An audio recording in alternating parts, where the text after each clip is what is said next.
I never imagined that a single moment, a single phone call, could unravel everything I thought was unshakable about my life. But that's exactly what happened 3 years ago when my job disappeared overnight, and with it, the fragile illusion of safety I had spent years building. I was left not only unemployed but utterly alone, abandoned by the people who claimed to be my family. If you've ever been cast aside by those you trusted most, if you've ever had to face the cold sting of betrayal cloaked in familiar faces, then you're in the right place. Hit subscribe and stay with me, because this story isn't just about loss, it's about finding strength when everything you know turns to dust. My name is Eliza Morgan. I was 32, working as a marketing specialist for a reputable agency in a city that never sleeps. I had a modest but cozy apartment, a reliable car, and family I believed would be my safety net. But that belief was about to be shattered. The economy was teetering on the edge when the layoffs started, a slow bleed at first, then a flood. The morning the announcement came was gray and heavy, the kind of morning where the air feels thick with uncertainty. Sitting in that conference room, listening to the CEO drone on about restructuring and difficult decisions, I watched my colleagues' faces fall one by one. 75% of us were out. Me included. The severance package was a cruel joke, 2 weeks' pay, barely enough to cover rent, let alone bills, groceries, or the looming student loans that whispered threats every month. I left the building clutching my box of belongings, my heart sinking deeper with every step. I told myself it was temporary, that 3 months of savings would buy me time to find a new job. But as days stretched into weeks, the job market tightened like a noose. Thousands of professionals competed for a handful of openings. My applications vanished into voids, my phone stayed silent. Panic crept in. I reached for the lifeline I thought would hold me, my family. My father, Richard, was the first call. A man I barely knew but had hoped would offer some support. I dialed, heart pounding. When he answered, the background noise of golf commentary drifted through the line. "Dad," I said, my voice trembling, "I'm in trouble. I lost my job, and rent is due next month. Can you help me?" There was a pause. Then his voice, sharp and distant, "You should have saved better. Your generation always expects handouts." The line went dead. That moment was like a punch to the gut. My father, the man who had raised me, however imperfectly, had shut the door in my face. Next, I tried my mother, Diana. Her voice was saccharine, warm on the surface but hollow beneath. "Oh, sweetheart, we're praying for you," she said, "but we just renovated the kitchen, and your father's golf membership fees went up.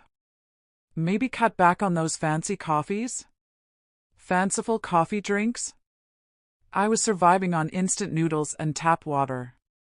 I hadn't touched a coffee shop latte in weeks. Then there was Michael, my brother. A man I had lent money to during his own rough patches, without hesitation.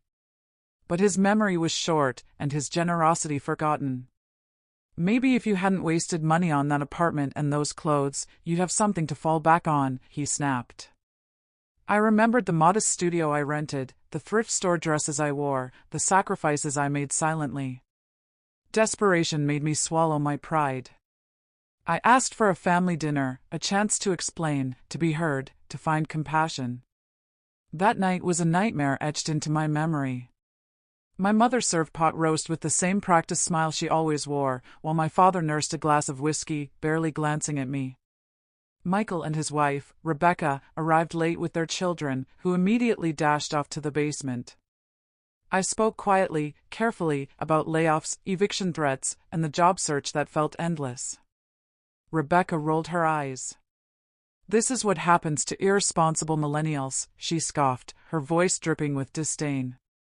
My father checked his watch several times, his impatience palpable. My mother suggested, with a cruel kindness, that perhaps it was time I found a husband, someone to solve my problems for me. And Michael's words, they broke something inside me. "We have real responsibilities," he said, voice cold, "real families to care for. You only have yourself to worry about." The weight of those words crushed me. Driving home, tears blurred the streetlights into streaks of shame and sorrow. The next morning, Michael's final message came: "Don't contact us until you get your life together. We can't keep bailing you out." Bailing out?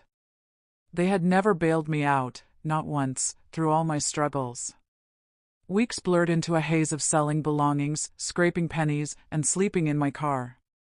I learned to wash in public gym bathrooms, to eat protein bars and apples, to hide my story behind a brave face. But the deepest wound wasn't the eviction notice taped to my door. It was the silence from those who should have been my refuge. When the door to my apartment slammed shut behind me for the last time, I didn't just lose a roof over my head, I lost a piece of my dignity, my hope, and the belief that someone, anyone, was in my corner. I remember the weight of that eviction notice in my hands, stark, official, merciless. 72 hours to leave the place I had called home for 4 years. That night, my Toyota Corolla became my refuge, and my prison. I carefully packed the few belongings I could carry, a battered laptop that still hummed with promise, a few changes of clothes folded meticulously in plastic bags, sentimental tokens that no amount of hardship could compel me to leave behind. Everything else was boxed and shoved into a tiny, rented storage unit, paid for with the last credit card I dared to use. Sleeping in a car is a lesson in vulnerability. Every rustle outside, every flash of headlights through the windshield jolted me awake. I learned the rhythms of the parking lots, which once tolerated overnight stays, which had the kind of security that meant I could at least rest with one eye closed. Walmart became my sanctuary. The glow of fluorescent aisles and the murmurs of late-night shoppers were my lullaby. Hygiene became a battle. I clutched my gym membership like a lifeline, not for the workouts but for the showers, those brief moments of warmth and cleanliness that allowed me to look in the mirror and remember the person I once was. I mastered the art of washing my hair over the sink, of changing clothes in cramped locker rooms without touching the floor. My days followed a relentless, exhausting routine. Wake before dawn, often at 5:30 a.m., to avoid security patrols. Drive to the gym, shower, and don carefully chosen professional clothes I kept hanging in the backseat. Arrive at the library by 9 a.m., where I camped out for hours, sending out dozens of job applications. Live on protein bars, apples, and whatever food could survive in my tiny cooler. Return to the car at night, recline the driver's seat as far as it would go, wrap myself in the only blanket I owned, and try to sleep, all while my mind raced with fear and shame. The hardest wound wasn't the physical discomfort or the gnawing hunger, it was the shame. The overwhelming feeling that I had failed, not just myself, but the family who was supposed to be my safety net. I wrestled nightly with the question, how could they abandon me like this? Weeks blurred into one another as I buried myself in survival. Then came the unexpected. One afternoon at the library, as I hunched over my laptop, a tap on the shoulder startled me. Eliza?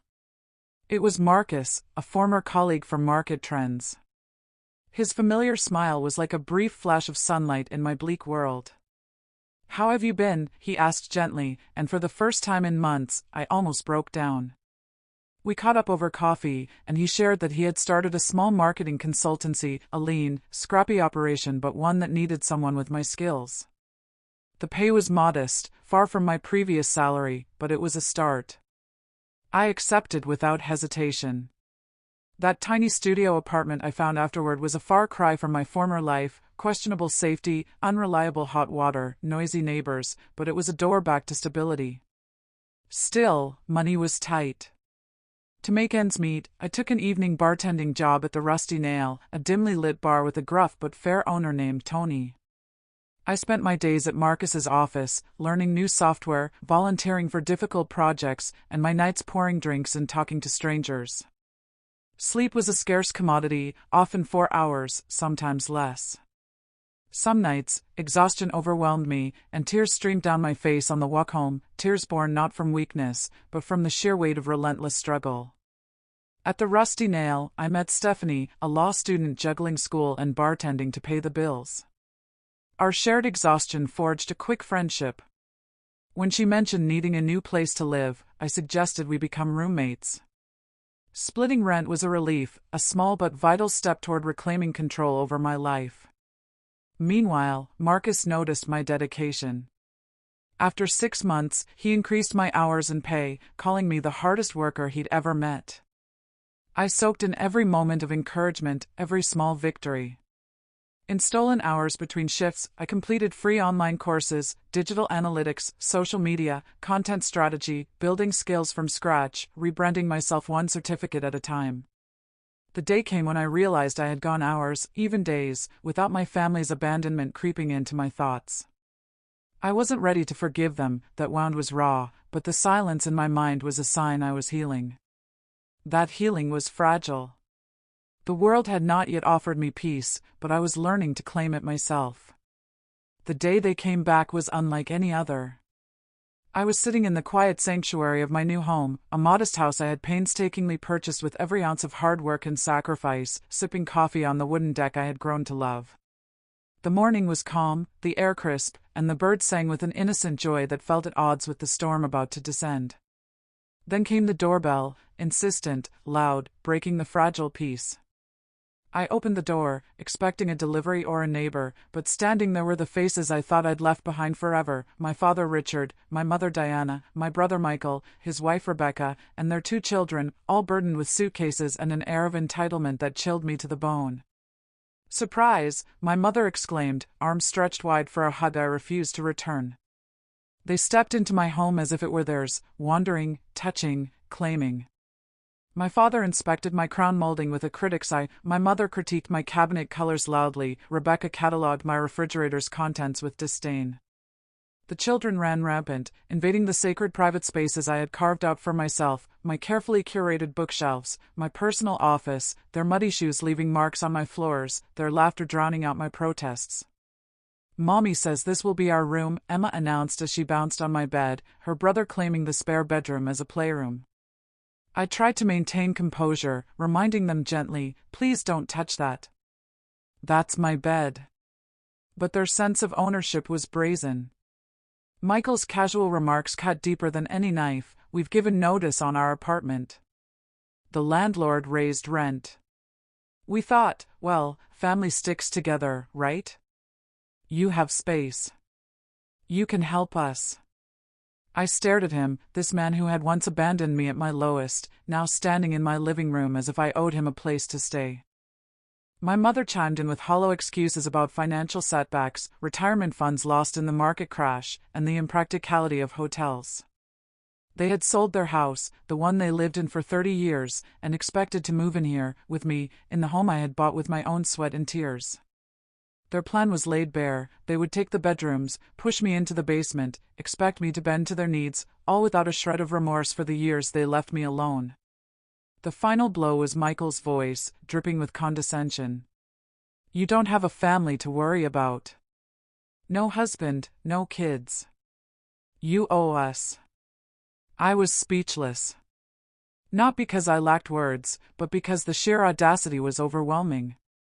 These were the people who had told me not to contact them until I got my life together. The same people who had let me live in my car, who never called to check if I was okay, who made me feel like a burden, now acting as if my home and my success were their inheritance. When I finally found my voice, it was calm but resolute. "You will not be moving in. This house is mine. I earned it. I built it without you." My mother's tears fell freely, but they felt more like manipulation than remorse. My father's anger simmered, accusing me of selfishness. Michael's threats hovered in the air, promises to turn the extended family against me, to brand me as the villain. But I was no longer the girl who trembled behind closed doors. I called upon my chosen family, friends who had stood by me when blood relatives walked away, and together, we faced the storm. As they unpacked their belongings in my home, my sanctuary, I felt an icy numbness settle inside me. Each suitcase laid on my floor was a reminder of the years lost, the pain endured, and the unspoken debts of betrayal that hung heavy in the air.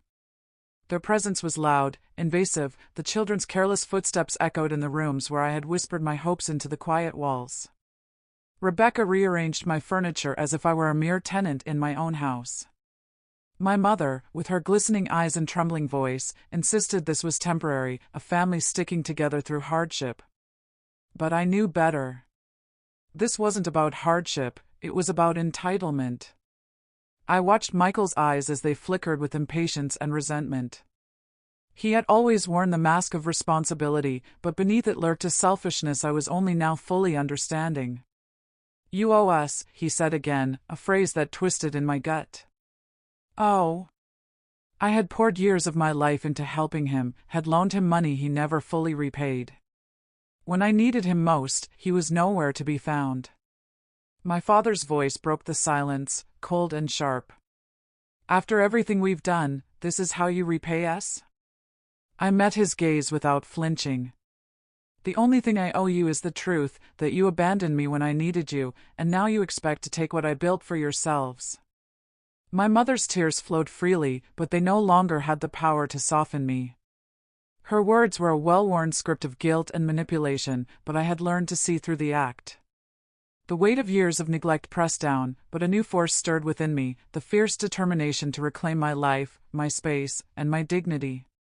I was no longer the desperate woman begging for crumbs of compassion. I was a survivor standing her ground. Nathan, Stephanie, and Marcus, my chosen family, arrived at the house just as the tension reached a breaking point. Their presence was a balm, a shield, a silent affirmation that I was not alone. Together, we navigated the storm of accusations, tears, and demands. I recorded every conversation, every promise, every veiled threat. Because words are powerful, and evidence is necessary when trust has been broken. In the days that followed, the battle spilled beyond the walls of my home. My phone became a battlefield of calls and messages, my father's voice alternating between rage and desperate negotiation, my mother's tearful pleas mixed with guilt trips, Michael's cold silence punctuated by social media posts painting me as the villain. But the tide was turning. Unexpected allies emerged. My Aunt Martha, the family rebel, called to offer understanding and apology for their silence during my hardship. My cousin Edward reached out with cautious empathy, offering friendship without judgment. These small gestures cracked the fortress of isolation I had built around myself. Within the chaos, I found clarity. My therapist's words echoed in my mind: family is not a one-way street. Forgiveness is for your peace, not permission to be hurt again. I began to untangle the complex threads of love, obligation, and self-preservation. The girl who had once begged for help was no more. In her place stood a woman who chose her family, those who showed up, who supported, who celebrated her, not those bound by blood but by genuine care. Days turned into a relentless procession of heavy conversations and cold silences. My phone's screen glowed with an unending stream of texts and calls, each one a new battlefront in a war I never chose. Richard's voice, once a source of distant authority, now crackled with a mixture of frustration and veiled threats. "You don't understand what you're risking," he warned, his words dripping with bitter disappointment. "You'll regret this decision for the rest of your life." But beneath the threat lay something more profound, a grief twisted by pride, a sorrow masquerading as anger. Diana's messages were tearful, suffused with guilt, but laced with manipulation. "I can't sleep knowing my baby is turning her back on us," she whispered through words. And Michael, silent on the phone but vocal on social media, painted a picture of betrayal that twisted the truth with the ease of a practiced storyteller. Their narrative was clear: I was the ungrateful daughter, the cold sibling, the one who shattered family harmony. Yet beneath this cacophony, cracks appeared. Martha, my aunt, broke the chorus of blame with honesty and remorse. "I remember the nights you cried alone," she said, voice soft yet resolute. "I wish I had reached out sooner." Edward, my cousin, offered cautious support, a reminder that even in fractured families, compassion can linger. Amidst the turmoil, my therapist's words became a lifeline.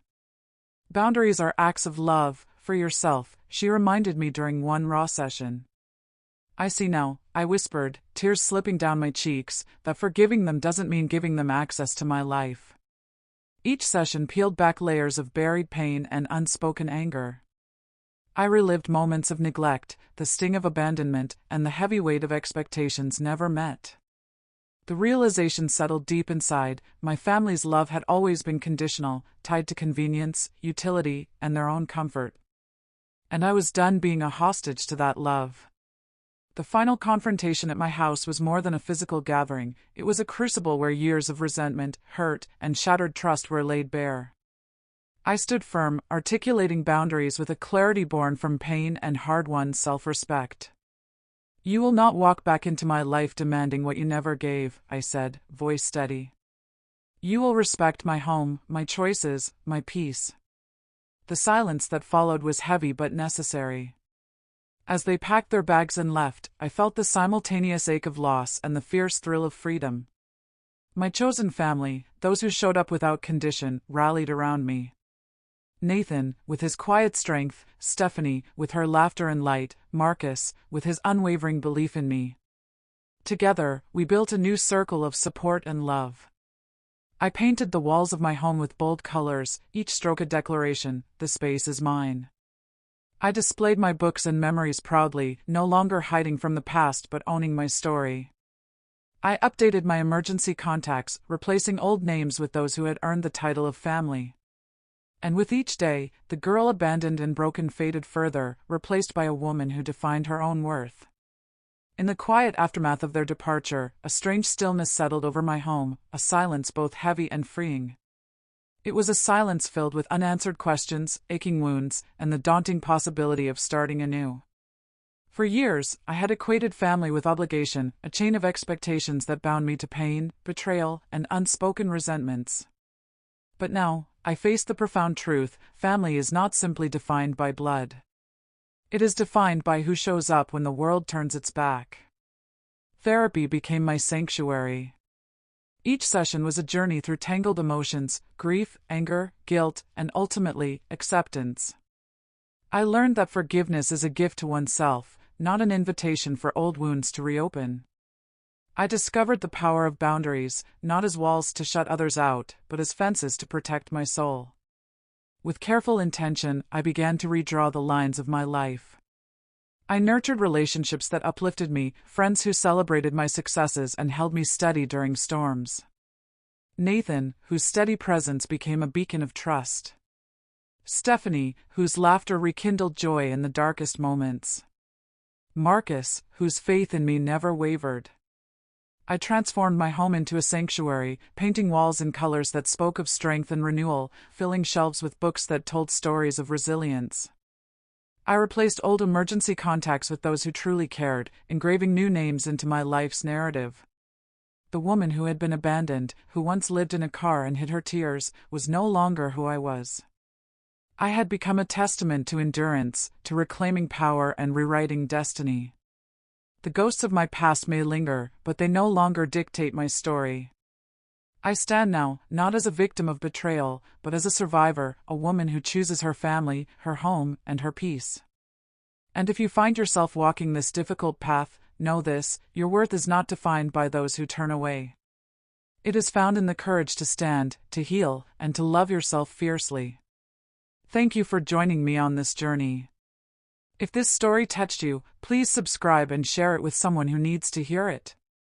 Together, we find strength in truth and hope in new beginnings.